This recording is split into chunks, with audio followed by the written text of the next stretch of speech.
नमस्कार, भोपाल तक में स्वागत है। कटनी सनसनीखेज ब्लाइंड मर्डर में कटनी पुलिस को मिली है बड़ी सफलता। जी हां, कटनी से बड़ी खबर। मैनेजर के शव को हत्या करने के बाद हत्यारे जलते चूने के भट्टे में फेंक दिए थे शव। इस ब्लाइंड मर्डर से जिले में खिंच गया था सनाका। चारों ओर सबकी जुबा पर एक ही थे बोल, किसने किया इतनी नृशंस हत्या। पुलिस के लिए बहुत ही कठिन दौर था इस अंधी हत्या का खुलासा करना, क्योंकि जिले के इतिहास में इस प्रकार की अंधी कत्ल की कहानी आई थी दूसरी बार सामने। लेकिन हत्यारे भूल चुके थे कि कटनी में पुलिस अधीक्षक के रूप में अभिजीत रंजन की है पदस्थापना।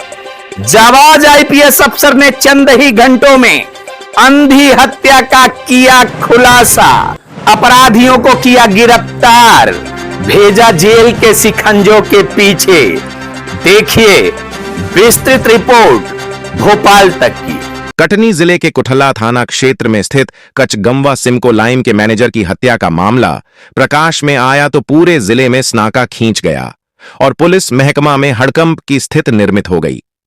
हर किसी के झुंबा पर इस अंधी हत्या की चर्चा सुर्खियों में देखने को मिली। लोगों का कहना था इस तरह की अंधी हत्या की 20 वर्ष पहले आज पुनरावृत्ति हुई है, लेकिन लोगों का काम है कहाना और पुलिस का काम है तह तक पहुंचकर वारदात से पर्दा उठाना। कटनी पुलिस के लिए अंधी हत्या का रहस्य सुलझाना किसी चैलेंज से कम नहीं था।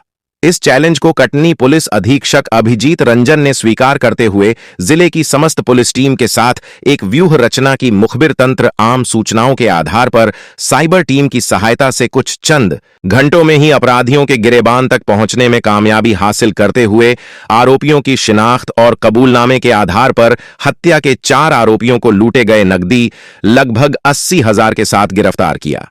आरोपियों ने मैनेजर की हत्या कैसे की, हत्या की प्रमुख वजह क्या थी, हत्या के बाद शव को जलते चुने भट्टे में क्यों डाला, इसी विषय को लेकर कटनी पुलिस अधीक्षक ने एक प्रेसवार्ता आहूत करते हुए अंधी हत्या के रहस्यों से पर्दा उठाया।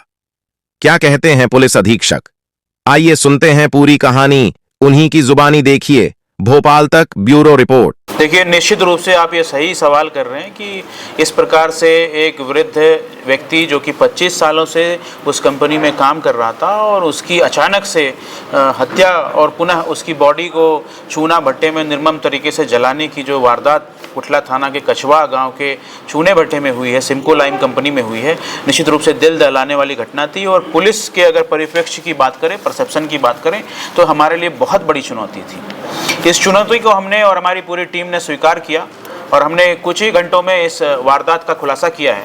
मैं आपको बताना चाहूँगा कि जो मैनेजर विश्वकर्मा जी थे, जो इस घटना में मृतक हैं, उनके द्वारा हर हफ्ते मजदूरों को पेमेंट किया जाता था और इस बात की जानकारी इन आरोपियों के पास थी। ये जो 4 आरोपी हमने पकड़े हैं, जो कि उसी भट्टे के इर्द गिर्द रहते हैं सालों से, इसके परिवार वाले और ये स्वयं भी उसी भट्टे में काम करके अपना जीवन यापन कर रहे हैं, लेकिन अपनी लालच के कारण, अपनी कहते हैं आपराधिक प्रवृत्तियों के कारण इसने इस घटना को कारित किया है। और मैं आपको यह बताना चाहूँगा कि इन्होंने चोरी करने के उद्देश्य से, विश्वकर्मा जी के तिजोरी में चोरी करने के उद्देश्य से जो पैसे वहाँ पे रखे हुए थे उसको निकालने के उद्देश्य से उसके कमरे में प्रवेश किया। जब विश्वकर्मा को यह पता चला कि हमारे कमरे में कोई प्रवेश कर गया है, तो वो कमरे में जब अंदर गए तो इन्होंने लगातार उसके ऊपर डंडे से हमला किया, खदेड़ के भी उसको डंडे से पीटा है और उसकी निर्मम हत्या कर दी है। हत्या करने के उपरांत विश्वकर्मा जिस बिस्तर पे सोते थे उसी बिस्तर से इसको लपेट करके उसकी बॉडी को ऊपर चिमनी के पास ले जा करके, भट्टे की चिमनी के पास ले जा करके उसको फ्लेम में डाल दिया गया। और जैसा आप सभी को पता है कि उनकी बॉडी जो है क्षत विक्षत हालत में, अधजली, बिल्कुल जली हुई हालत में हमें प्राप्त हुई थी। मैं आपको बताना चाहूँगा कि इस पूरे घटनाक्रम में हमारी टीम ने बहुत मेहनत की है। हमारी एफएसएल की टीम, हमारी फिंगरप्रिंट की टीम, हमारी डॉग स्क्वाड की टीम, हमारे सभी अधिकारीगण, हमारे माइक 2, माइक 3, हमारे सभी टीआई, हमारी साइबर की टीम, इन लोगों ने अथक प्रयास करते हुए, और आप देख रहे हैं कुछ ही घंटों में हमने इस घटना को क्रैक किया है, जो कि एक बेहद संवेदनशील, बेहद गंभीर, बेहद निर्मम और अमानसिक प्रकार की घटना थी।